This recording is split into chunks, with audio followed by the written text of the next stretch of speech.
কত বড় দুর্নীতিগ্রস্ত হলে এদেশের জাতীয় মসজিদের খতিব পর্যন্ত পালিয়ে যায়।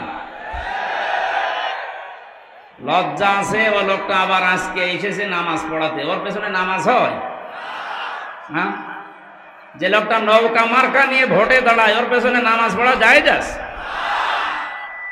এই জন্য পিটিয়ে বের করে দিয়েছে মুসল্লিরা। কিসের নামাজ? আপনার পেছনে নামাজ পড়লে আমার মনে হয় আপনার পেছনে না পড়ে মোদির পেছনে পড়া ভালো। আপনি আর মোদি তো সমান, সেও নৌকার সাপোর্টার, আপনিও নৌকার সাপোর্টার। আরে নামের আগে আপনি মুফতি লিখে রেখেছেন, কিসের মুফতি?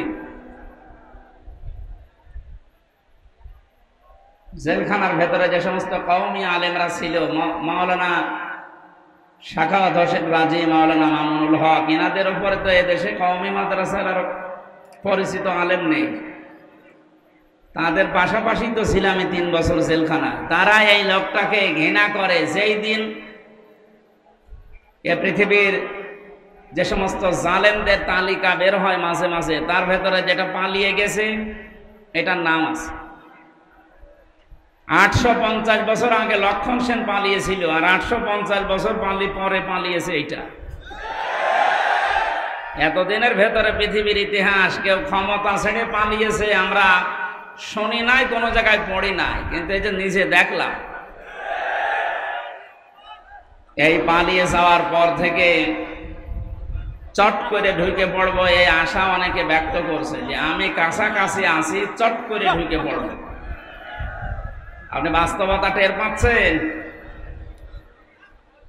পালিয়ে যাওয়া ইমাম যদি মসজিদে ঢুকলে এই অবস্থা হয়। আজকে ঢাকা রণক্ষেত্র হয়েছিল বায়তুল মুকাররম। যারা এর সাথে জড়িত, এই সন্ত্রাসী কর্মকাণ্ডের সাথে নিরীহ মুসল্লিদের যারা পিটিয়েছে, প্রত্যেকের আমরা শাস্তি দাবি করছি। ভণ্ডামি করার জায়গা পান না, নামাজ পড়াতে এসেছে জোর করি। মনে হচ্ছে ওর পেছনে নামাজ পড়তে মানুষ লালায়িত হয়ে আছে।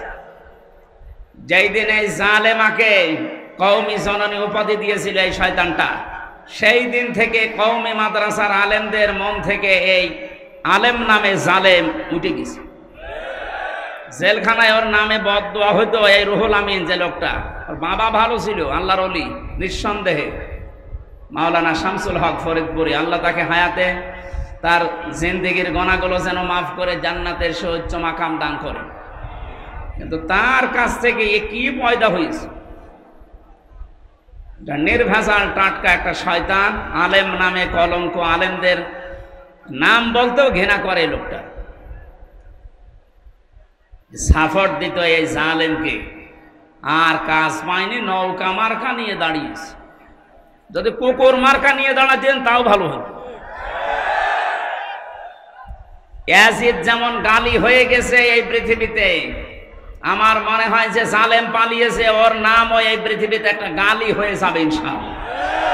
কারণ কত মানুষের চোখের পানি হা শব্দ লেগে আছে।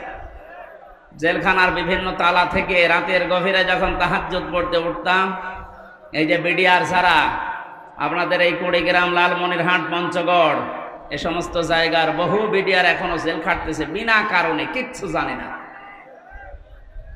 একজন মুরব্বীকে দেখতে পেয়েছিলাম, বলছে হামজা ভাই আমার আর 1 মাস পরে চাকরি শেষ হয়ে যেত, অথচ আজ 13-14 বছর আমি জেলে আছি, কিচ্ছু জানি না, আল্লাহর কসম। রাতের গভীরে যখন নামাজে দাঁড়িয়ে দেখতাম এই লোকটা আহ শব্দ করে, এমন একটা আবেগ নিয়ে শব্দ বলতো, আহ, এটা আরো সে চলে গেছে। শুধু এই বিডিআরদের চোখের পানি না, 13টা অপরাধ করেছেন এই 15.5 বছরে, যেটা মাপ পাওয়ার মতো না। সব চাইতে জঘন্য অপরাধে আয়না ঘর বানানো, এর চাইতে জঘন্য অপরাধ এদের পৃথিবীতে আর নেই। একটা জীবিত মানুষকে এভাবে মানুষ কষ্ট দিতে পারে। আমার মনে হয় দেশের 18 কোটি মানুষ যদি আপনাকে মাফ করে দেয়, ব্যারিস্টার আরমানের বউ জীবনও মাফ করবে না। ইয়াজিদ এই শব্দটা কি খারাপ? অনেক সুন্দর নাম, কিন্তু সে জালেম হওয়ার কারণে তার নামটাকে আল্লাহ গালি বানিয়ে দিয়েছে। এই কুড়িগ্রামে কোনো হিন্দুকে যদি বলেন ভাই ছেলে হয়েছে 5,000 টাকা দেব, ইয়াজিদ রাখেন, কি নাম? অথচ নামটা কি খারাপ বলেন? এর মতো এত সুন্দর নাম যদি গালি হয়ে যায় জুলুম করার কারণে, আপনার নাম যতই সুন্দরী হোক আপনার নামটাও গালি হবে 1 আর 2। আবু সেহেলের যে বাড়ি আপনারা দেখতে পান কাবা শরীফের পাশে, এর চাইতে দামি জায়গা কি আর আছে দুনিয়ায়? কাবার পাশে শুধু জালেমের বসবাস ছিল ওই জায়গায়। ওখান থেকে দুর্বিসন্ধি করত নবীর বিরুদ্ধে, ইসলামের বিরুদ্ধে, সাহাবীদের বিরুদ্ধে। এ কারণে আবু জেহেলের বাড়ি এখন ইন্টারন্যাশনাল পায়খানা। কথা বলেন না কেন? আজ বাংলাদেশ সহ বিশ্বে যারা জালেম আবু জেহেলের মতো, কারণ এই জালেমদের বসবাসের জায়গাগুলো অভিশপ্ত, আল্লাহর গজবের জায়গা এগুলো। যারা এখানে হজ করতে গেছে, যে হাজী সাহেব, একটা জায়গা আছে মুজদালিফার রাতে যেখান থেকে মানুষ পার হয়, কিছু জায়গা একটু দৌড়ানো লাগে, কারণ এটা গজবের জায়গা। আবু সেহেলের বাড়ি থেকে যেহেতু দুর্বিসন্ধি হতো নবীর বিরুদ্ধে, ইসলামের বিরুদ্ধে, আল্লাহর বিরুদ্ধে, এই জন্য আল্লাহ এমন শাস্তি দিয়েছে কিয়ামত পর্যন্ত এটা ইন্টারন্যাশনাল পায়খানা। এ বাংলাদেশেও সেই ঘরে বসে বসে যে যত নম্বর হোক, 32, 34, 35 নাম্বার, এই জায়গাগুলোতে যারা এদেশের ইসলাম নিয়ে, আলেমদেরকে নিয়ে দুর্বিসন্ধি করতেন, এই বাড়িটাও আমরা ইন্টারন্যাশনাল পায়খানা দেখতে চাচ্ছি। সারা বিশ্বের মানুষ আসবে যেন ওই জায়গায় কাজ করে শান্তি পায়, মানুষ যেন বোঝে যে এখানেও এক আবু জেহেল ছিল। আবু জেহেল নয় তো কি? অনেকে মনে করে উনি হজ করেছে হাজী সাহেব। আরে ভাই, হজ করেছে বাংলাদেশ থেকে যে, আর আবু জেহেল কাবা শরীফের সভাপতি ছিল।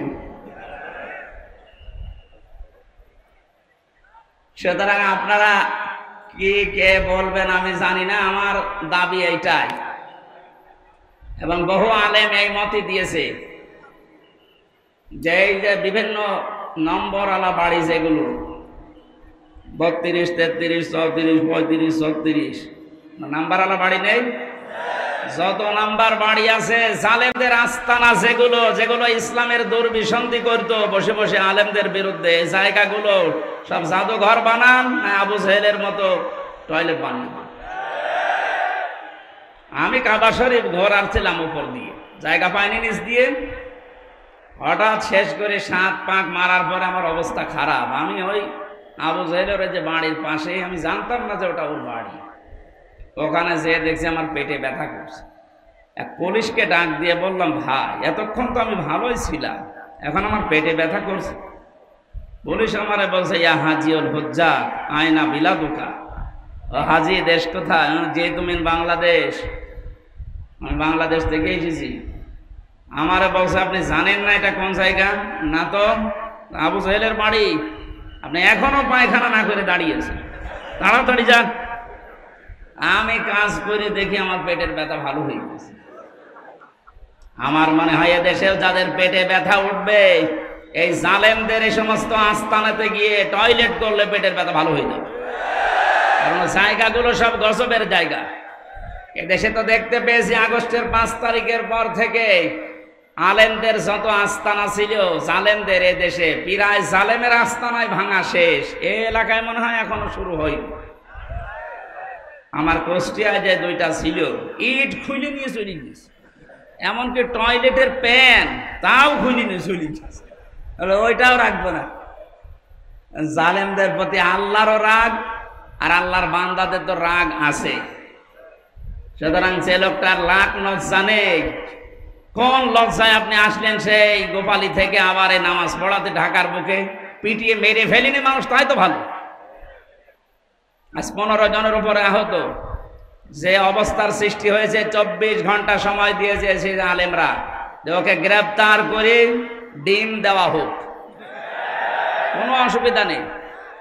আমার রিমান্ডে 10 দিন নিয়ে ডিম দেয়নি, আমারে দেখিয়েছিল যে এই যে আমরা এইটা দেই। আমাকে শুধু দেখিয়েছেন আর ও যা করেছে আজকে, আমরা সরাসরি ওরে ডিম দিতে চাচ্ছি। রাজি আছেন?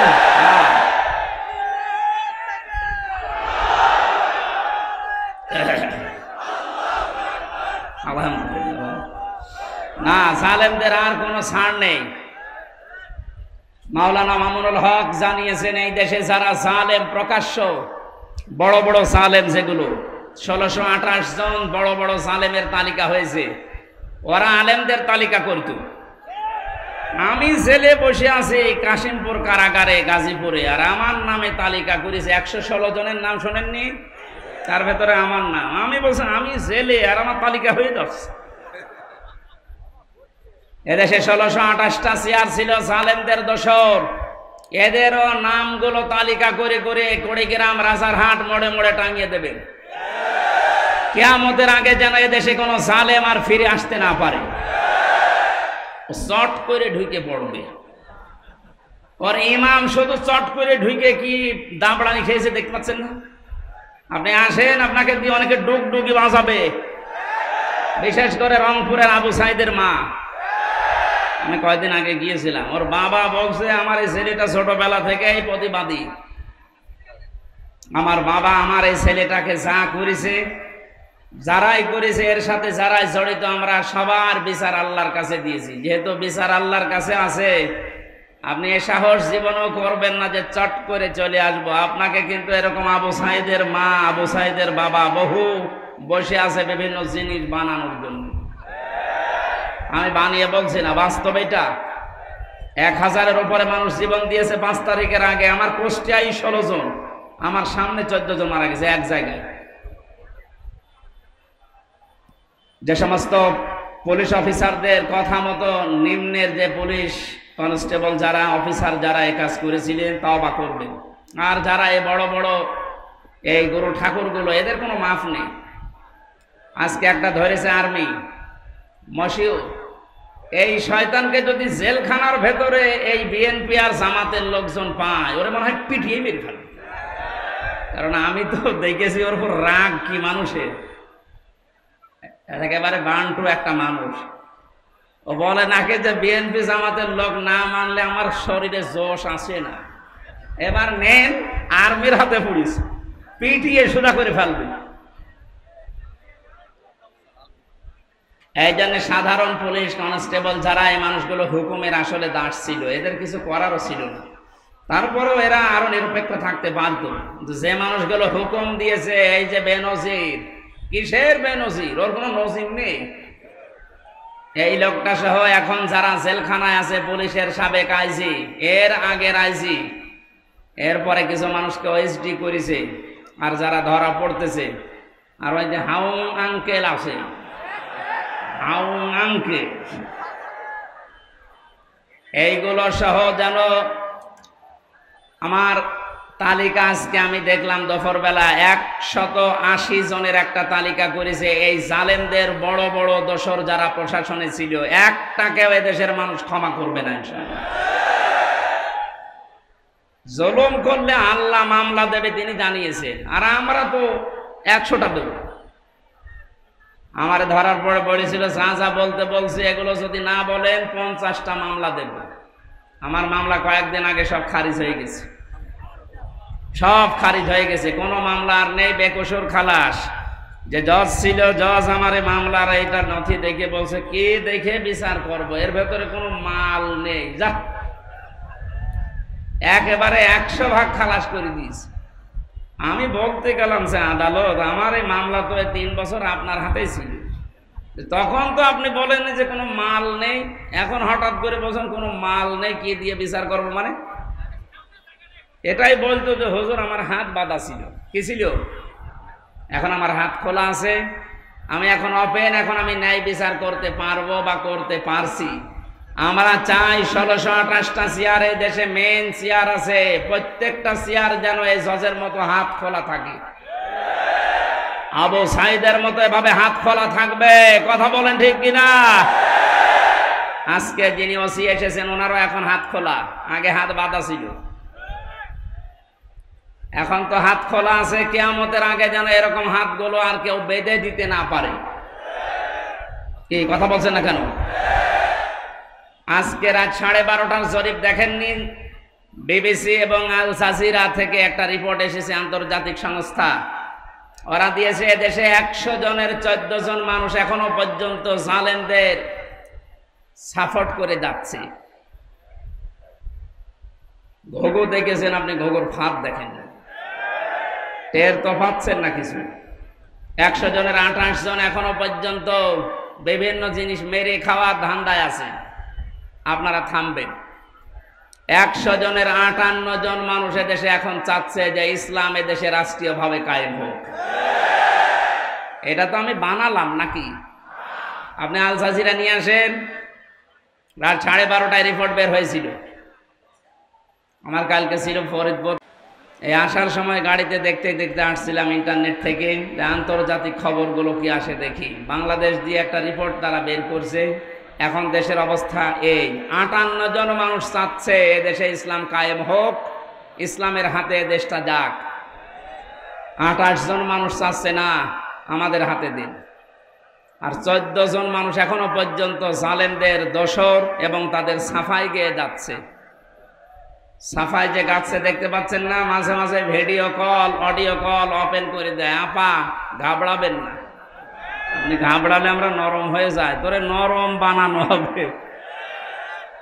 এ জেলার 2 জনকে কিভাবে পিটিয়েছে দেখতে পাচ্ছেন না? আমার কুষ্টিয়ার একজনকে এভাবে পিটানোর পরে তার ছেলে দিয়েছে, আমার বাবাকে ওরা কুকুরের মতো পিটিয়েছে। কি সুন্দর স্ট্যাটাস দেখেছে যে আমার বাবাকে ওরা কুকুরের মতো পিটিয়েছে। এখন নিচে বলবেন সুবহানাল্লাহ না আলহামদুলিল্লাহ। জালেমদের প্রতি কারো মায়া নেই, আল্লাহরও মায়া নেই, রাসূলের মায়া নেই, কারণ এরা সবার শত্রু। জালেমরা তার নিজেরও শত্রু, জালেমরা তার নিজেদের শত্রু। কিয়ামতে জালেমরা তার এই আঙ্গুল পর্যন্ত কামড়াতে থাকবে, চিবিয়ে খেয়ে ফেলবে। সূরা ফুরকানের ভেতরে আছে। এই জন্যে জুলুম যারা করেছেন, আপনার দুনিয়া শেষ, আখেরাত তো শেষ আগে। আমরা এই ময়দানে এসেছি দল মত জাতি বর্ণ ধর্ম নির্বিশেষে দেশটাকে স্বাধীন করার জন্য। যেমন কোনো দল ছিল না। বাংলাদেশ জামাত ইসলামের কেন্দ্রীয় আমির ডাক্তার শফিকুর রহমান কয়েকদিন আগে ঘোষণা দিয়েছেন, দেশ স্বাধীন করার জন্য যারা জীবন দিয়ে গেল, এখনো 2700 মানুষ হাসপাতালের বেদে কাতরাচ্ছে। এরা কোনো দলের মানুষ না, এরা এই দেশের সম্পদ। এরা কি কোনো দলের মানুষ? সবগুলো দেশের সম্পদ। এরা জাতির শ্রেষ্ঠ সন্তান। যদি মুক্তিযোদ্ধা বলতে হয় এদেরকে বলা যায়। ভুয়া মুক্তিযোদ্ধা যেগুলো আছে, আমার মনে হয় এগুলোর ভাতা বন্ধ করে দিয়ে ওই ভাতা এখন এই 2700 মানুষকে দেওয়া দরকার। কিছু না করেই তুমি আন্দাজে। আল্লাহ আমাদেরকে আজকে সূরা আহজাব থেকে কিছু কথা তাফসীর আকারে শোনার তৌফিক যেন সামনে দেন। যাদেরকে নিয়ে আসলেন কষ্ট করে, যারা বসে আছে বলেন আলহামদুলিল্লাহ, বলেন জোরে আলহামদুলিল্লাহ। দরুদ আর সালাম পড়ছি আমাদের নবী, মানবতার মহান শিক্ষক মুহাম্মদুর রাসূলুল্লাহ সাল্লাল্লাহু আলাইহি ওয়াসাল্লামের প্রতি। রবিউল আউয়াল মাস, এটা আমি আলোচনা করতে চেয়েছিলাম সূরা আরাফ থেকে, দেখলাম না, এটা রবিউল আউয়াল মাস চলছে। কিছু কথা বলা দরকার এই মাস সম্পর্কে। যে বিশ্বনবী মুহাম্মদুর রাসূলুল্লাহকে আল্লাহ এই মাসে পাঠিয়েছিলেন। যেহেতু বাংলাদেশ, ভারত, পাকিস্তান এই সমস্ত দেশে কিছু ভেজাল আছে। নবীর জন্মের পক্ষে কিছু মানুষ আনন্দ করতে আছে, আর কিছু মানুষ নবীর সিরাত সুরাত তার আদর্শ নিয়ে আনন্দে আছে। আমরা দুইটাই চাই, কারণ একটা মানুষের জীবনী লিখতে হলে জন্ম ছাড়া লেখা যাবে? বলেন বলেন। নবীজির জন্ম যেই দিন থেকে, ওই দিন থেকে আমরা আরম্ভ করব। মুহাম্মদুর রাসূলুল্লাহকে আল্লাহ যখন পৃথিবীতে পাঠিয়েছিলেন, এই খুব খেয়াল করে শুনবেন, আমি গতানুগতিক কথা বলছি না। আল্লাহর নবীকে যেদিন এই পৃথিবীতে আল্লাহ পাঠান, মিলাদ বলা হয়। এই যে ঈদে মিলাদুন নবী অনেকে অনুষ্ঠান পালন করে। ঈদ মানে আনন্দ, মিলাদুন নবী মানে নবীর জন্মের আনন্দ। নবীর জন্মের কি, যারা এই এলাকায় মনে হয় এগুলো একটু কম আছে, চট্টগ্রাম সিলেটে বেশি।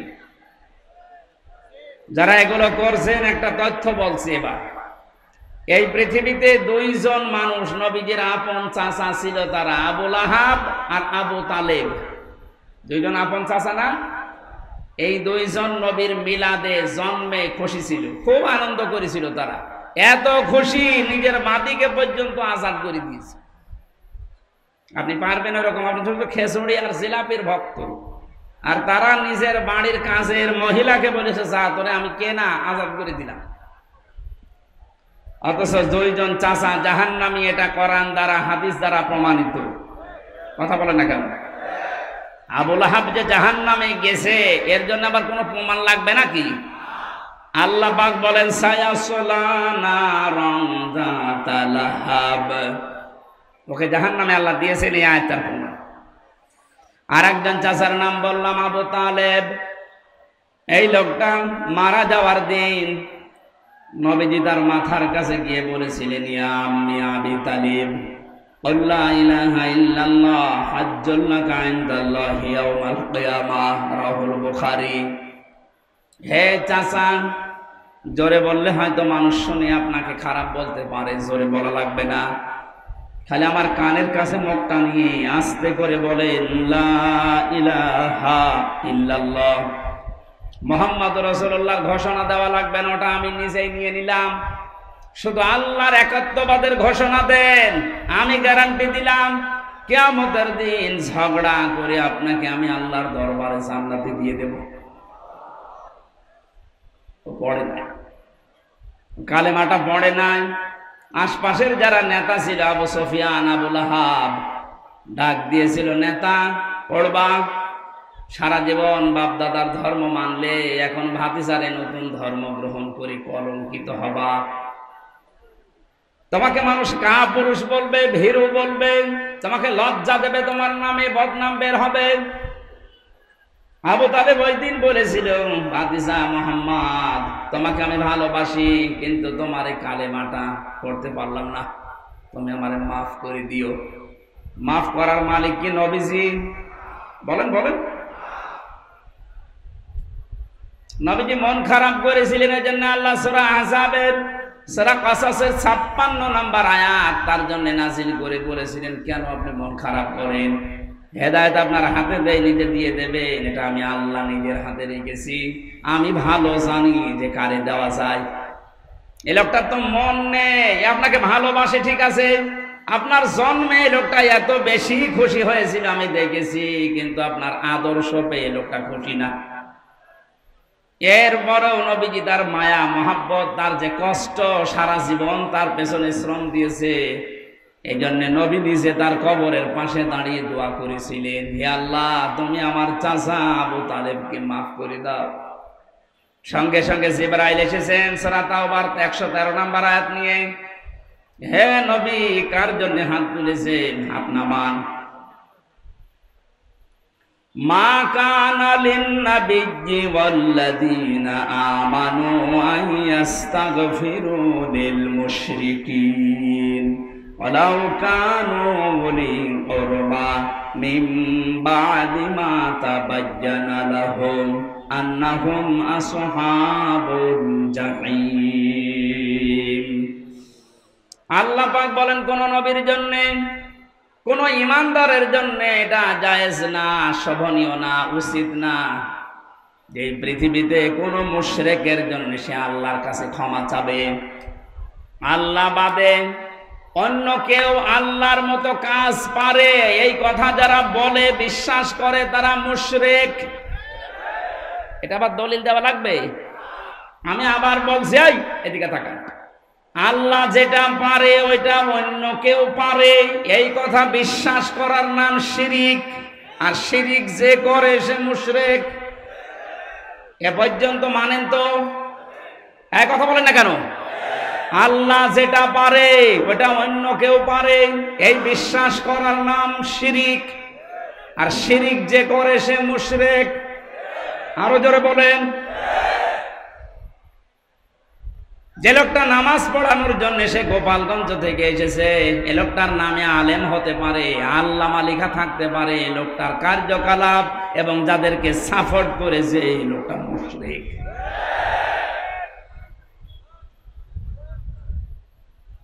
জালেমের পক্ষে যদি কেউ অবস্থান নেয়, তিরমিজি শরীফের হাদিস, নবীজি বলেন কিয়ামত পর্যন্ত কোন মানুষ যদি কোন জালেমকে সাপোর্ট করে, ভালোবাসে, সমর্থন জানায়, সে আমি নবীর উম্মত থেকে বের হয়ে যায়। তামাম দুনিয়া জানে ওই মহিলা জালেম। কথা বলেন না কেন? তামাম পৃথিবীর ভেতরে যে তালিকা আপনি দেখবেন ইন্টারনেটে 100 জনের তালিকা আছে, তার ভেতরে ওনার নাম আছে। আপনি জানা শোনার পরও তার মার্কা নিয়ে দাঁড়ালেন, আপনার বিবেক নেই। আবার জননী নাম দিলেন, সাপোর্ট করেন, সমর্থন জানান, তার সাফাই গান। আপনি নবীর উম্মত থেকে বের হয়ে গেছেন, আপনার পেছনে নামাজ হবে কি করে? এই জন্যই তো জেলখানায় আপনার নামে বদদুয়া হইতো। আমি নিজে দেখেছি, মাওলানা মামুনুল হক বারবার আমাকে বলতো, হামজা আমি যদি বাইরে যেতে পারি জীবনে কোনো মুশরিকের জন্য জানাজা পড়াবো না, ওদের কবরেও দেব না। বলতাম, ভাই আপনি এ বিষয়ে এত কড়াকড়ি কেন? বলে, হ্যাঁ আল্লাহর কোরআনের নিষেধ, মুশরিকদের জন্য ক্ষমা চাওয়া জায়েজ নেই। আপনি সরাসরি জালেমকে জননী বানিয়ে দিলেন, তার সাপোর্ট করেন, তার নৌকা নিয়ে আপনি ভোটে দাঁড়ান। আপনি তো বড় জালেম। কথা বলেন না কেন? কি করতেন আপনি নৌকা নিয়ে? পাশ করার পরে ওরা মদের বিরোধ পক্ষে আইন পাশ করতো, আপনিও সাপোর্ট দিতেন। তাহলে আল্লাহ যেটা নিষেধ করে ওটা কেউ যদি করতে চায় সে শিরিক করে, আর শিরিক যে করে সে মুশরিক হয়ে যায়। মুশরিকের জন্য দোয়া করা নবীর জন্যও জায়েজ নেই, ইমানদারের জন্যও জায়েজ নেই। যদিও এটা আপনার আত্মীয় হয়, আপনার নিজের এলাকার মানুষ বলে আপনি সাপোর্ট করবেন। এবার কোরআনের আয়াত একটা শোনেন, আপনি তো নিজেও জানতেন, ইয়াউমা নাদউ কুল্লা উনাসিম বিইমামিহিম। সূরা বনী ইসরাঈলের 72 নম্বর আয়াতের প্রথম অংশে আছে, রংপুর কুড়িগ্রাম এলাকার মানুষেরা কান খাড়া করে শোনেন আর বিবেক দিয়ে ভাবেন। বুদ্ধি আল্লাহ আপনাকে এমনি দেয়নি, শুধু জিলাপি খেয়ে রবিউল আউয়ালে শেষ করে দেবেন এজন্য আপনাকে আল্লাহ পাঠায়নি, পাঠিয়েছে আপনার বিবেককে কাজে লাগাতে। আপনি একটু ভাবেন তো, কিয়ামতের দিন আল্লাহ বলেন আমি তোকে ডাকবো বিচারের জন্য, কিন্তু তোকে একা ডাকবো না, আগে ডাক দেব তোর নেতা নেত্রীকে, এরপরে তোকে। এটা তো আমি বানালাম না। ইয়াউমা নাদউ কুল্লা উনাসিম বিইমামিহিম। সূরা বনী ইসরাঈল 15 নম্বর পারা 8 নম্বর পৃষ্ঠার 3 নম্বর লাইনের 72 নম্বর আয়াতের প্রথম অংশে আছে। যত তাফসীর আমি পড়েছি জীবনে, সব মুফাসসির আয়াতের ব্যাখ্যায় একই কথা লিখেছেন। আল্লাহ বলেন কিয়ামতে যখন তোকে আমি ডাক দেব, আয় বিচার হবে, তোরে আগে না, আগে ডাকবো তোর নেতাকে। কাকে? আগে নেতা থাকবে, এরপরে আপনি। বিবেক যদি থাকে বলেন তো, আপনি যে নেতার নেতৃত্ব মেনে চলেন, যাকে আপনি আদর্শ মনে করেন, যার পেছনে স্লোগান দেন, যাকে ভোট দেবেন বলে আপনি আশা করে আছেন, এই লোকটা যদি আপনার সামনে থাকে, আপনি তার পেছনে, আপনার কি মনে হয় যে আল্লাহ আপনাকে মাফ করবে? এখনই যদি বলেন না, ধরা খাবেন না। আপনি যেন ধরা না খান, বিপদে না পড়েন, এই জন্যই তো এত কষ্ট করা আমাদের। এত কোন দুঃখে সেই কুষ্টিয়া থেকে পর্যন্ত এত দূর পথ পাড়ি দিয়ে আমার আশা আবার চলে যাওয়া লাগবে কোন কারণে? আপনি যাচ্ছেন, আমি দেখতে পাচ্ছি কোরআনের চোখ লাগিয়ে যে জাহান্নামে যাচ্ছেন, আপনি ধরা খাবেন। এমন কোন মানুষের পেছনে থাকা যাবে না, রায় দেওয়া যাবে না যারে দেখলে আল্লাহর রাগ হয়। এরকম মানুষ দেশে নেই। আপনি এমন মানুষের পেছনে থাকবেন, রায় দেবেন, সমর্থন জানাবেন যাকে দেখলে আল্লাহর কথা মনে হয়। এরকম মানুষ দেশে নেই। আমার তো ডাক্তার শফিকুর রহমানের দিকে তাকালে মনে হয় যে আল্লাহর কথা মনে পড়ছে। কথা বলে না কেন? আর কাওয়া কাকুর দিকে তাকালে আমার মনে হয় শয়তান তো আমি দেখিনি, যদি দেখতাম তো ওইরকমই হইতো। টাটকানির ভেজাল শয়তান। এই বয়স এখনো পর্যন্ত দাড়ি কেটে সেটে মনে হচ্ছে যে ইয়াং হবে, অথচ কবরে এক পা চলে গিয়েছিল। আল্লাহ দয়া করে একটু ফিরিয়ে দিয়েছে, তারপরেও যদি একটু ভালো হবে না, শয়তানে আরো বেড়েছিল। এখন আর ইঁদুরের গর্ত খুঁজে পাচ্ছে না, কোথায় যে আছে ও জানে আর আল্লাহ জানে। আমার কুষ্টিয়ায় বাড়ির নিচে একজন ভাড়া থাকতো, আমি তো জানতাম না। আমি তো 3 বছর ছেলে যেয়ে দেখছি উনি ভাড়াস, পরবর্তীতে শুনলাম উনি জালেমের অনুসারী। এই 5 তারিখের আগ পর্যন্ত তার দাপট কি গো। 5 তারিখের পরে শুনি যে ও কোথায় গেছে ও জানে, আর ওরা আল্লাহ জানে, ওরে খুঁজে পাওয়া যাচ্ছে। আমার তো মনে হচ্ছে কোরআনের পাখি যে স্বপ্নগুলোর কথা বলেছিলেন সবগুলো আল্লাহ একটা একটা করে দেখাচ্ছে। উনি বলেছিলেন জালেমরা এদেশে ইঁদুরের গর্ত পাবে না, ঠিক তাই হয়ে গেছে। বলেছিলেন শুধু ঝাঁকা দেওয়া হবে, দিল্লি গিয়ে পড়বে, তাই পুলিশ বলতো যে আমেরিকায় পড়বে, তাও তো হইতো, যা বলেছে তাই হয়েছে। ওনার আর একটা স্বপ্ন ছিল, বলেছিল এই দেশে জালেমদের নাকের উপরে কালেমার পতাকা পথ করে উড়বে ইনশাআল্লাহ। সেই স্বপ্ন এখন বাস্তবায়নের পথে ইনশাআল্লাহ, ওটা আমরা দেখতে পাচ্ছি। 58 জন যখন চাচ্ছে দেশে যে ইসলাম রাষ্ট্রীয়ভাবে কায়েম হোক, আর কিছুদিন যেতে দিন, এদেশের 100 জনই চাইবে যে না আমরা কোরআন চাই। কারণ 53 বছর তো আমরা দেখেছি, আমার এখন 33, আমি দেখিনি, মুরব্বী দেখতে পারি। বাপ, হ্যাঁ 75 জন্ম। যারা মুরব্বী আছে তারা দেখেছেন, বাবা চালিয়েছিল, দুর্ভিক্ষে মানুষ মারেছে। দুর্ভিক্ষ হয়েছিল না? আমরা তো পড়িয়েছি শুধু। স্বামী চালিয়েছিল এদেশ, চাচা চালিয়েছে, আপনাদের চাচা, ভাবি চালিয়েছিল, বউ চালালো দেখলাম। এখন শুধু বাকি আছে আল্লাহর এই কোরআন দিয়ে দেশটা চললে কেমন দেখা যায়, এটা আমরা দেখতে চাই না। আমার জীবনের সবচাইতে বড় আশা এটা।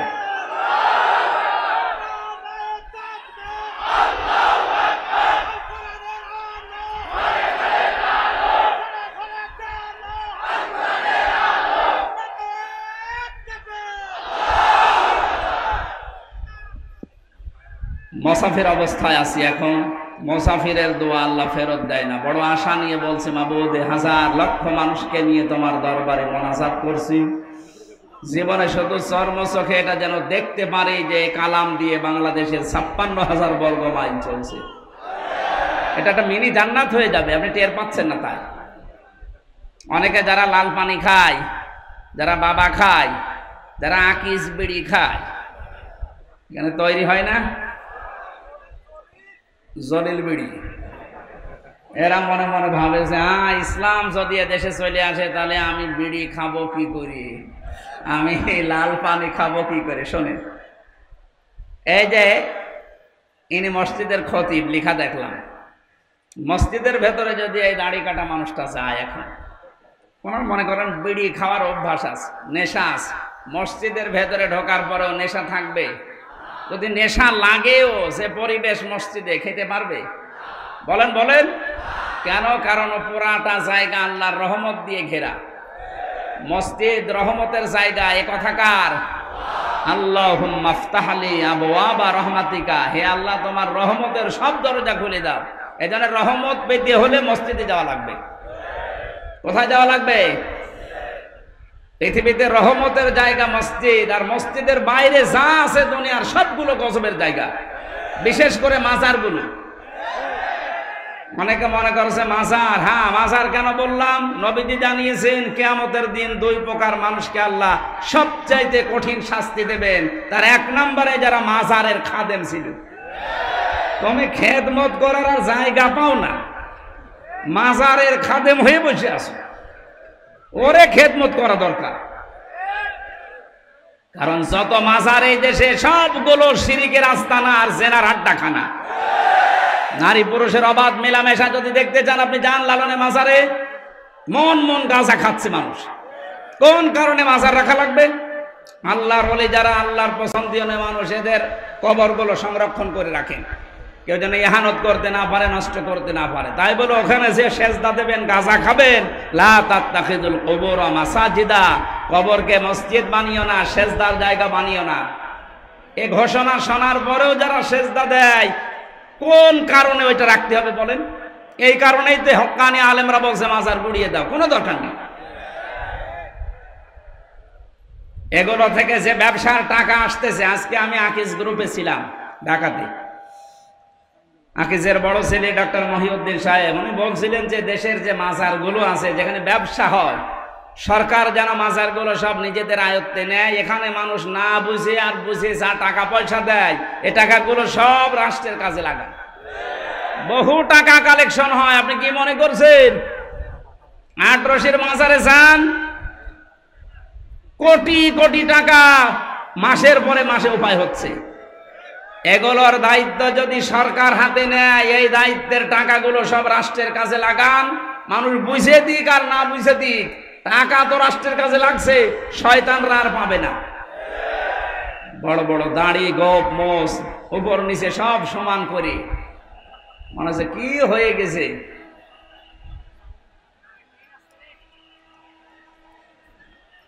সাবধানে থাকবেন, ট্রেন আসতেছে।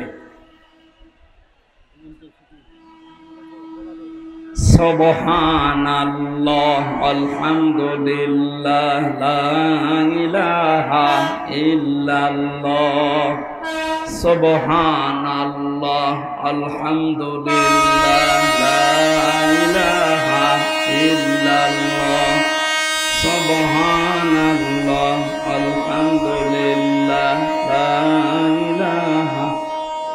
একেবারে রেল লাইন কাছে নাকি?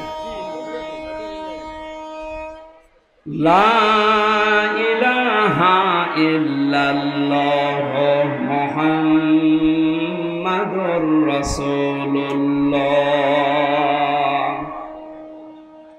কুড়িগ্রামবাসী, আমি যে তথ্য কথা বলছিলাম, বিশ্বনবীর দুইটা চাচাকে দেখলাম, নবীর দোয়া আল্লাহ ফেরত দিয়েছেন, চাচা মুশরিক, অথচ এই চাচা সবচাইতে বেশি খুশি হয়েছিল নবীর মিলাদে, জন্মে। কথা বলেন না কেন? আজ বাংলাদেশ, ভারত আর পাকিস্তান, এই তিনটা দেশে আমি দেখলাম, বাকি বহু দেশে আমার ছোট্ট জীবনে আল্লাহ আমাকে নিয়েছে। কয়েকদিন আগেও মালয়েশিয়া, সিঙ্গাপুর, থাইল্যান্ড, ইন্দোনেশিয়া সহ বহুগুলো দেশ ঘুরে এসেছি, কোন দেশে এগুলো আমি পাইনি। খালি এই বাংলাদেশে, ভারতে আর পাকিস্তানে এই ব্যবসা চলছে। মানুষ ঈদে মিলাদুন নবীর নাম নিয়ে যা করছেন, আপনি যদি শুধু নবীর মিলাদ নিয়ে খুশি হয়ে বলেন যে আর কিছু লাগবে না, আপনি জাহান্নামে যাবেন আবু লাহাবের মতো আর আবু তালেবের মতো। আরো দুইজন চাচার কথা আমরা জানি, হযরত আব্বাস, হযরত হামজা, দুইজন চাচা, তারাও নবীর জন্মে খুশি ছিলেন, তারাও নবীর মিলাদে খুশি হয়েছিলেন জন্মে, কিন্তু তারা সব চাইতে বেশি খুশি ছিলেন নবীর আদর্শে। এই জন্য হযরতে হামজা নিজের জীবন দিয়েছেন, নবীর আদর্শ ছাড়েননি। কথা বলেন ঠিক কিনা? হযরতে আব্বাস, তার কথার দিকে তাকান, মানজা কত আমাল ঈমান মানে রাদিয়া বিল্লাহি রাব্বা ওয়া বিইসলামি দীনা ওয়া বিমুহাম্মাদির রাসূলিল্লাহ সাল্লাল্লাহু আলাইহি ওয়াসাল্লাম নাবিয়্যা ওয়া রাসূলা। রাওয়াহু মুসলিম। নবীর আপন চাচা হযরতে আব্বাস নিজেই বর্ণনা করেন, কেউ যদি ঈমানের স্বাদ পেতে চান তাহলে আল্লাহকে রব পেয়ে খুশি থাকেন, ইসলামকে জীবন ব্যবস্থা পেয়ে খুশি থাকেন, আর মুহাম্মদুর রাসূলুল্লাহকে আদর্শ নেতা পেয়ে খুশি থাকেন। এই তিনটা বিষয় যদি আপনার ভেতরে পাওয়া যায়, আপনি ঈমানের স্বাদ পাবেন। জোরে বলেন সুবহানাল্লাহ। হযরত আব্বাস এটা পেয়েছিলেন, এই জন্যই তো হাদিস বললেন, উনি যদি না পেতেন এ কথা বলতেন, তাহলে বোঝা যাচ্ছে হযরতে হামজা, হযরতে আব্বাস এ দুইজন শুধু নবীর মিলাদে জন্মে খুশি না, নবীর আদর্শেও তারা খুশি। এখানে দুইজনই জান্নাতি। জোরে বলেন সুবহানাল্লাহ।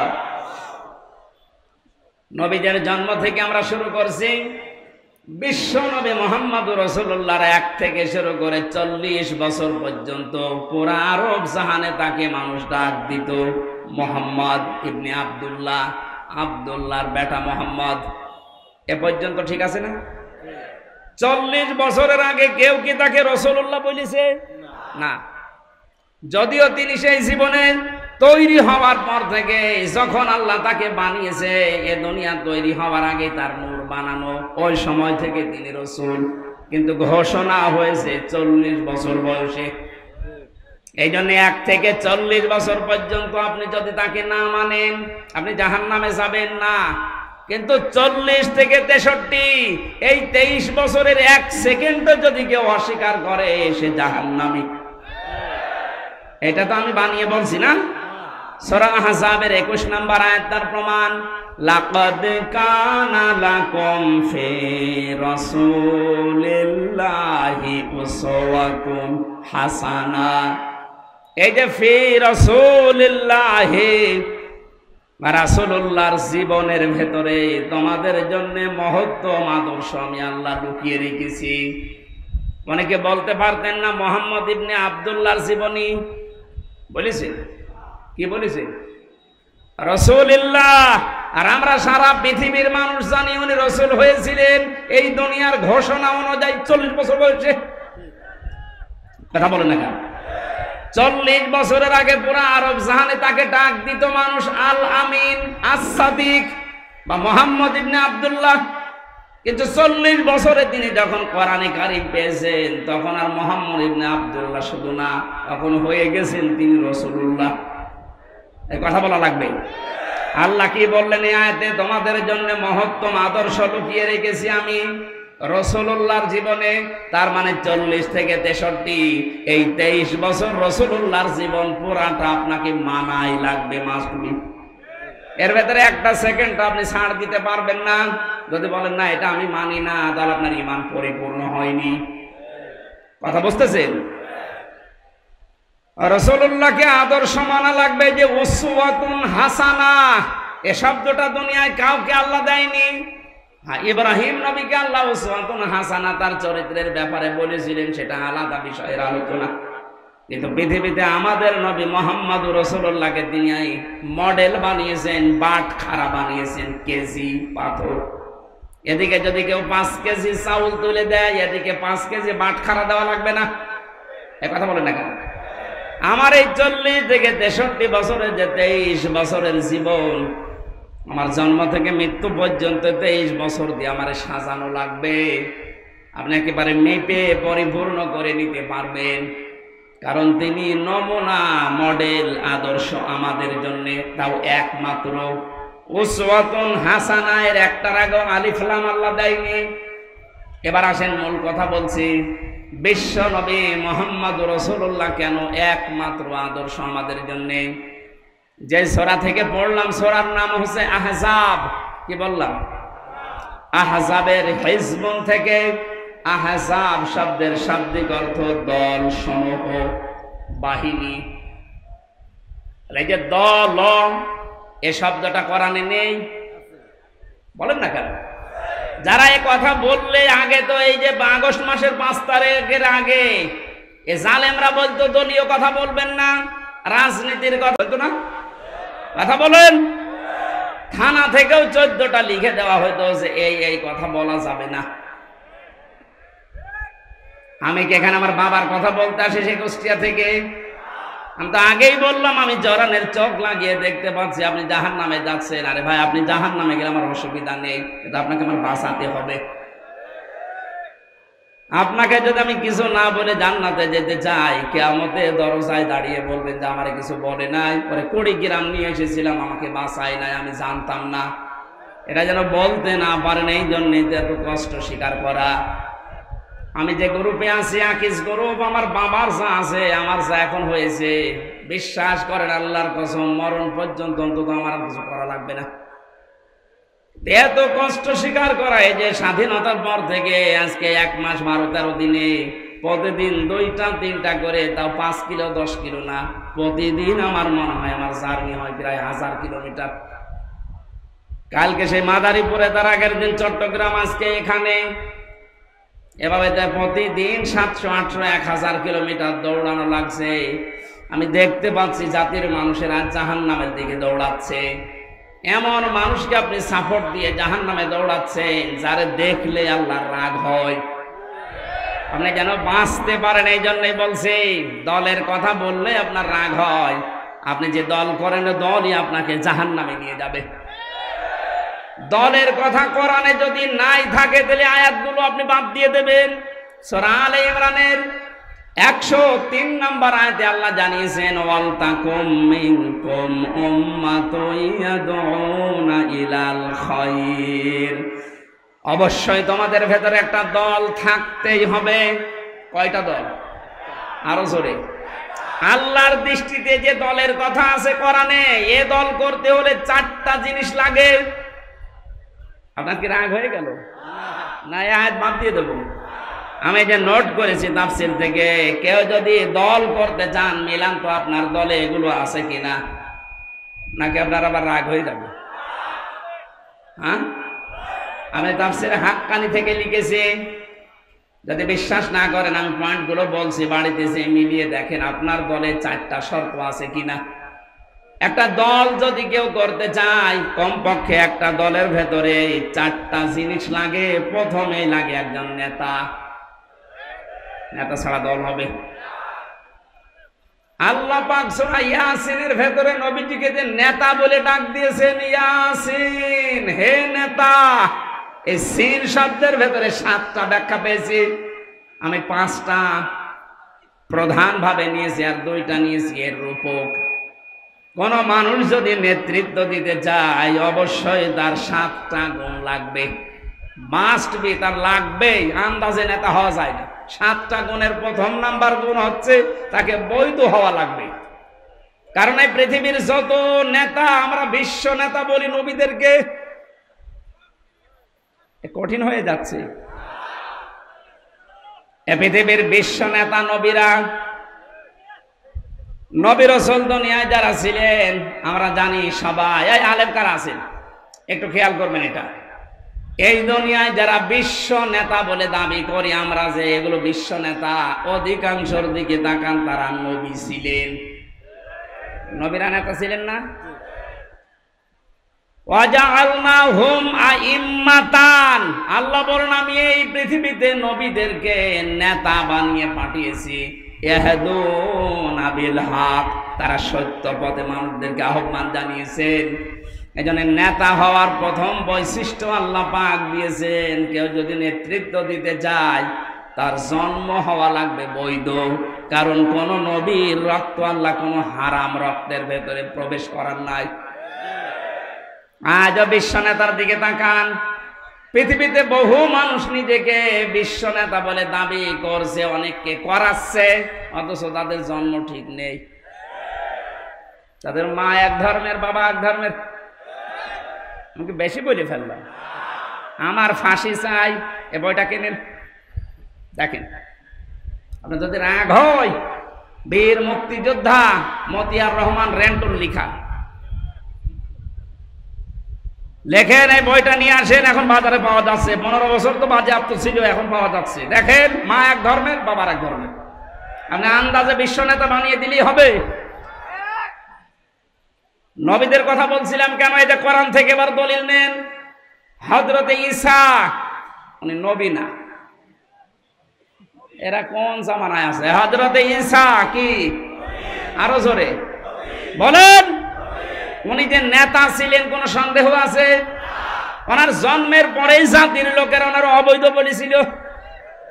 আল্লাহ পাক বলেন ফাশারাতে ইলাইহি ক্বালু কাইফা নুকাল্লিমু মান কানা ফিল মাহদি সাবিয়্যা।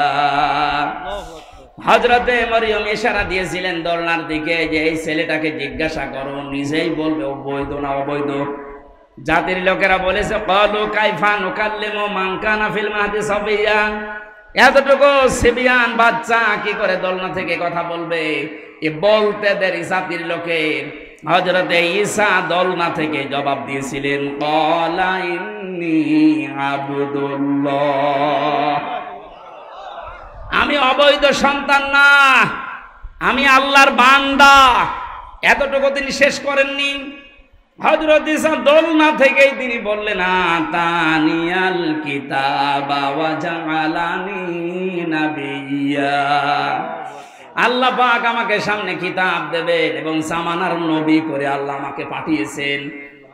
ওয়া জাআলানি মুবারাকান আইনামা কুনতু ওয়া আওসানি বিস সালাতি ওয়াজ যাকাতি মা দুমতু হাইয়া। নেতৃত্ব যারা দেন, ও নেতারা কান খাড়া করে শোনেন। হযরত ঈসা ডাক দিয়ে দোলনা থেকে জাতির লোককে জানিয়েছে, আল্লাহ পাক আমাকে সামনে কিতাব দেবেন, জামানার নবী করে পাঠিয়েছেন। শুধু নবী না, ওয়াজআলানি মুবারাকান আইনামা কুনতু, আমি সেখানেই থাকবো, জায়গাটা আল্লাহ বরকতময় করে দেবেন। নেতাদের বৈশিষ্ট্য এইটা, প্রথম গুণ তাদের, তারা যেখানে যাবে আল্লাহ ওই জায়গাটা বরকত দিয়ে ভরে দেয়। আজ দেশের দিকে তাকান, যে সমস্ত নেতা কোন জায়গায় গেলে ওই জায়গাটা ধর্ষণের সেঞ্চুরি করে, অন্যের বউ নিয়ে ভেগে যায়। এই যে দরবেশের জীবনী পাওয়া যাচ্ছে না এখন। কোন ব্যাংকারের বউ নিয়ে ভেগে গেছে। ঈসা আলাইহিস সালাম তিনি নেতা ছিলেন, তিনি বললেন আল্লাহ যেখানে আমাকে নেয় সেখানেই বরকত দিয়ে আল্লাহ ভরে দেয়। আপনি নবীর আদর্শের নেতা, তাকা আনাজ, আমি নাম ধরেই বলছি, ডাক্তার শফিকুর রহমান, যেখানেই যাচ্ছে মনে হচ্ছে বরকত দিয়ে ভরে যাচ্ছে। কুষ্টিয়ায় 16টা শহীদ পরিবারে 32 লাখ টাকা দিয়ে এসেছে কয়েকদিন আগে। এদেশের টাকা, হ্যাঁ, কুড়িগ্রাম 8 লাখ দিয়েছে। যেখানে যাচ্ছে সেখানে বরকতে ভরে যাচ্ছে। মানুষ তার চেহারা দেখার জন্য পাগল।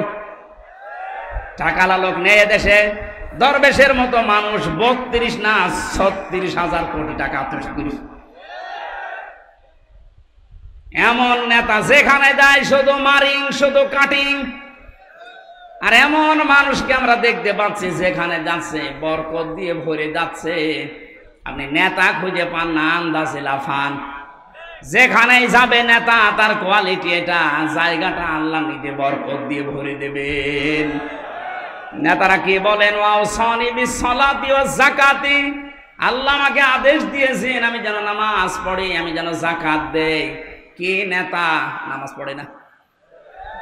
এরকম নেতা নেই। রাজশাহীর অধ্যাপক মুজিবুর রহমান জামাতের নায়েবে আমির, উনি ঘোষণা দিয়েছেন এই দেশে যদি কেউ নামাজ না পড়ে, কেউ যদি সম্পদের যাকাত না দেয়, ওকে ভোট দেবেন না। এই কথা বলেন না কেন?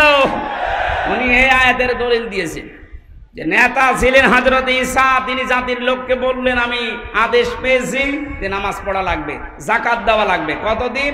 মা দুমতু হাইয়া, যতদিন আমি বেঁচে থাকি। নেতাদের আরো বৈশিষ্ট্য আল্লাহ বলেছেন, ওয়া বাররাম বিওয়ালিদাতি ওয়া লাম ইয়াজআলনি জাব্বারান শাকিয়্যা। বলেন আল্লাহু আকবার। আমার মনে হয় কোরআনের এই কথাগুলো একটু বানিয়ে বানিয়ে বলছি। আলেমদেরকে তাহলে জিজ্ঞাসা করেন বানাচ্ছি কিনা। সবগুলো তাফসীর থেকে আমি পড়ে এসেছি। নেতারা তাদের মা বাবার ভক্ত হয়। এমন নেতা তাকান, ঢাকাতেই পড়ে আছে সারা জীবন, মা বৃদ্ধাশ্রমে কাটায়। এদেশে নেই, নাম ধরা লাগবে। কিসের নেতা আপনি? নেতৃত্ব দেওয়ার জন্য 4-7টা কোয়ালিটি লাগে। তার 1 নম্বরে নেতারা হবে বৈধ সন্তান এবং বৈধভাবে নেতৃত্ব দেবে। এই 15.5 বছর যারা নেতৃত্ব দিয়েছে অধিকাংশগুলোই অবৈধ। এই জন্য আমরা সময় দিতে চাচ্ছি, যারা দায়িত্বে আছেন একটা সম্মানজনক সময় নিয়ে এমন একটা সংস্কার করে দেন তাড়াতাড়ি, যেন দিনের ভোট রাতে না হয়। কথা বলে না কেন? তাড়াহুড়া করে যদি তাদেরকে নামিয়ে বলি না ভোট দিয়ে দেন, কি হবে? ওই দিনের ভোট রাতে হয়ে যাবে। কারণ যারা আছে এখনো পর্যন্ত জালেম বসে আছে চেয়ারে। কথা বলে না কেন?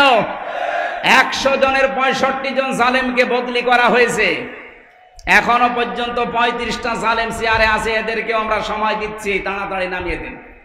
কোন জালেম যেন চেয়ারে না থাকে, কারণ এগুলো ক্যান্সার। এগুলো থাকলে আবার দিনের ভোট রাতে করে ফেলবে।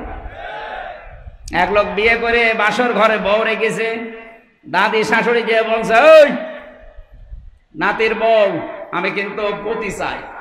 ঠিক আছে, আমার সময় দেবেন তো? শাশুড়ি এসে বলছে, বৌমা আমার নাতি চাই। বলছে, মা আপনি সময় দেবেন না, কেবল আমি আসলাম, আপনার ছেলের সাথে এখন আমার দেখাও হয়নি। ননদ আর দেবর এসে বলছে, ভাবি কি করবা আমরা জানি না, আমাদের কিন্তু ভাতিজা চাই। ঠিক আছে, স্বামী এবার ভাসর ঘরে এসে বলছে, বউ আমার কিন্তু বেবি চাই। বউ এবার মুখ তুলে বলছে, তো বংশ কি সব পাগল, এখন আমার কিছুই হইল না,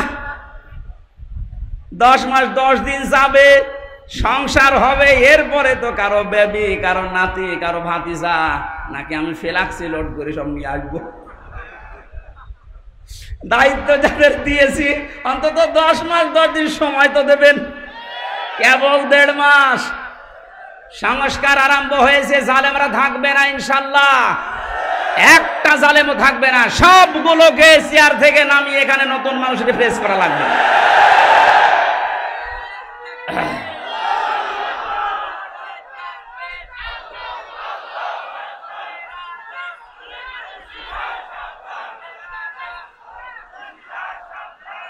সময় যদি আপনি না দিয়ে বলেন যে না তাড়াতাড়ি দেন, তাড়াতাড়ি দিয়ে করবো কি? বাচ্চাকে আমি নিয়ে আসবো ফ্লাক্সি লোড করে বাইরে থেকে, আমার সংসার করা লাগবে না? সংসার হবে 10 মাস 10 দিন যাবে, এরপরে কারো নাতি, কারো ছেলে, কারো ভাতিজা সব পাওয়া যাবে। কথা বলেন ঠিক কিনা? সুতরাং এই সময় উল্টা পাল্টা না করে আমরা যারা দায়িত্বে আছেন আপনাদের সম্মানজনক সময় দিচ্ছি, সংস্কার করেন। বৈষম্য বিরোধী ছাত্র আন্দোলন 9 দফার ভেতরে এটা একটা দাবি যে আমরা সংস্কার চাই। আমার ওই বিচারপতির যেমন হাত খোলা, এখন মন মতো বিচার করা যাচ্ছে, এদেশেও যেন সবাই হাত খোলা অবস্থায় থাকে, সব সংস্কার করে দেন। কোন জালেমকে আমরা দেখতে চাই না। আমি বললাম না মাওলানা মামুনুল হকের কথা, যে জালেমদের তালিকা করে করে টাঙিয়ে দেন, কিয়ামতের আগে যেন আর প্রবেশ করতে না পারে। হযরত নূহ দোয়া করেছিলেন, লা তাযারা আলাল আরদি মিনাল কাফিরিনা দাজ্জারা, হে আল্লাহ কোন জালেম যেন না থাকে, ওর আন্ডা বাচ্চাও যেন না থাকে, কারণ ওর পেট থেকে যেটা আসবে ওটা ডবল হারামি হবে। আমরা আশা করছি যারা আছেন খুব তাড়াতাড়ি করেন, সকাল আসতে আসতে যেন শুনি যে 35% এখনো বাকি আছে জালেমরা, এদের কারণেই তো আজকে বাইতুল মোকাররমে মারামারি হয়েছে। কোন জালেম যদি না থাকে দেশটা ইনশাল্লাহ শান্ত হয়ে যাবে।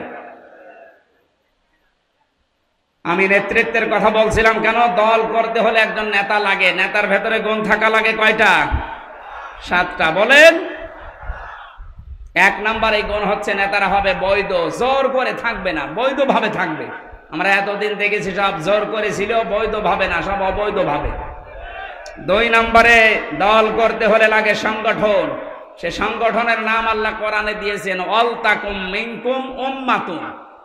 জাতি হওয়া লাগবে, উম্মত হওয়া লাগবে কোরআন কেন্দ্রিক। এখানে 4টা কর্মসূচি আছে। যেই দলের ভেতরে এই 4টা থাকবে তারা ভালো কাজে আদেশ দেবে, অন্যায় দেখলেই তারা প্রতিবাদ করবে। আপনি দেখেন এই দেশে হাজার হাজার দল আছে, ভালো কাজে আদেশ দেওয়া, অন্যায় দেখলেই প্রতিবাদ করা কাদের ভেতরে? সেটাই আল্লাহর হক্কানি দল। আন্দাজে নিজেকে হক্কানি দাবি করে। 3 নম্বরে বেশি পথিক লাগবে। পথিক হয় সুন্নাতি পথিক নেওয়া লাগবে আপনার।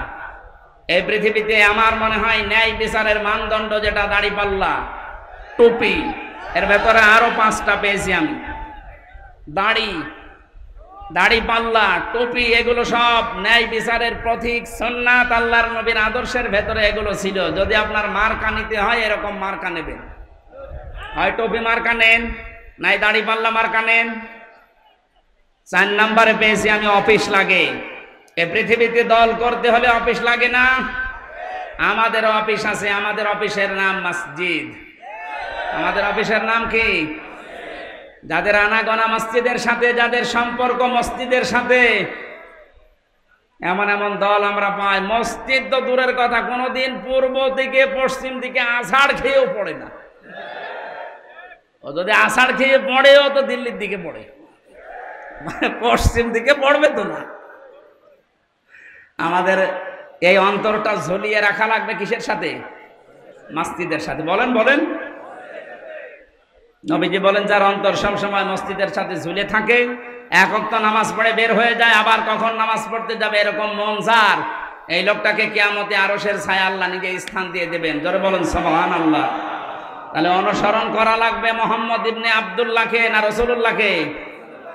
আল্লাহর নবীকে অনুসরণ করলে 27টা উপকার হয় দুনিয়া আখিরাত মিলে। কয়টা? আরো জোরে বলেন।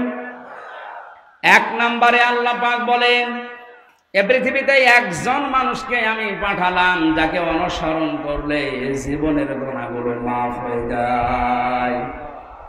قل إن كنتم تحبون الله فاتبعوني يحببكم الله ويغفر لكم ذنوبكم والله غفور رحيم।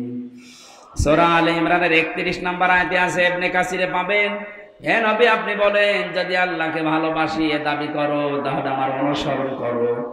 আমার অনুসরণ যখন থেকে আরম্ভ করবা ওই সময় থেকে আল্লাহ দুইটা পুরস্কার দেবে। এক নম্বরে জীবনের গুনাহগুলো মাফ করে দেবে, দুই নম্বরে জান্নাতি বলে ঘোষণা দিয়ে দেবে। এবার আমার প্রশ্ন, অনুসরণ করা লাগবে নবীকে পূর্ণাঙ্গ না আংশিক? না না, এদিকে তাকান।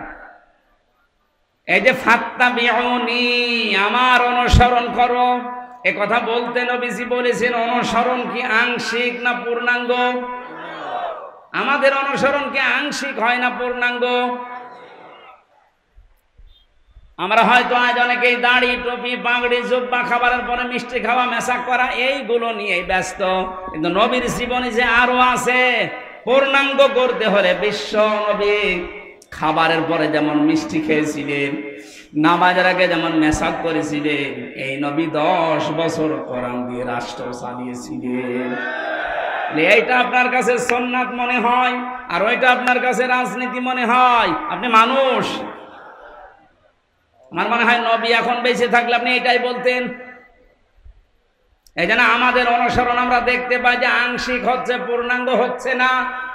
আর যারা যুগে যুগে দেখলাম পূর্ণাঙ্গ অনুসরণ করেছে তারা মাপ পেয়েছে, তারা জান্নাতের গ্যারান্টি পেয়ে গেছে। আর যারা পূর্ণাঙ্গ অনুসরণ না করে আংশিক অনুসরণ করেছে তারা জাহান্নামী, তারা মাফও পায়নি, জাহান্নামে গেছে। তার প্রমাণ আব্দুল্লাহ ইবনে উবাই। এর একটা অনুসরণ পূর্ণাঙ্গ না আংশিক? আংশিক ছিল। ওর পুরা জীবন আমি পড়েছি। আব্দুল্লাহ ইবনে উবাইয়ের পুরা জীবনের ভেতরে আমার এক জায়গায় শুধু ত্রুটি পেয়েছি, ইসলাম দিয়ে কোরআন দিয়ে দেশ চলুক এইটাও চাইতো না। তাছাড়া বাকি সব অনুসরণ ওকে পেয়েছি আমি।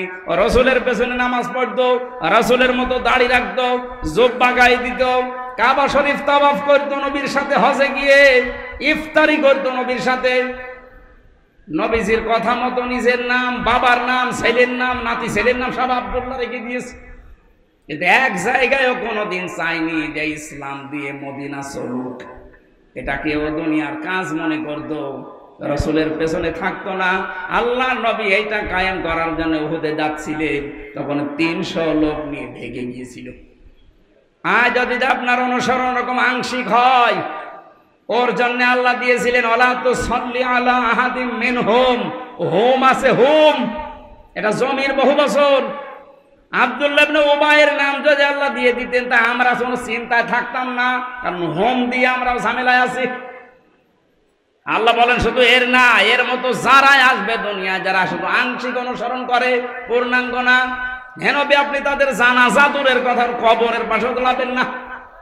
আমার মনে হয় কোরআনের আয়াত যদি আজ নাজিল হওয়ার সিস্টেম থাকতো, বাংলাদেশে বহু মানুষের নামে আয়াত নাজিল হয়ে যেত।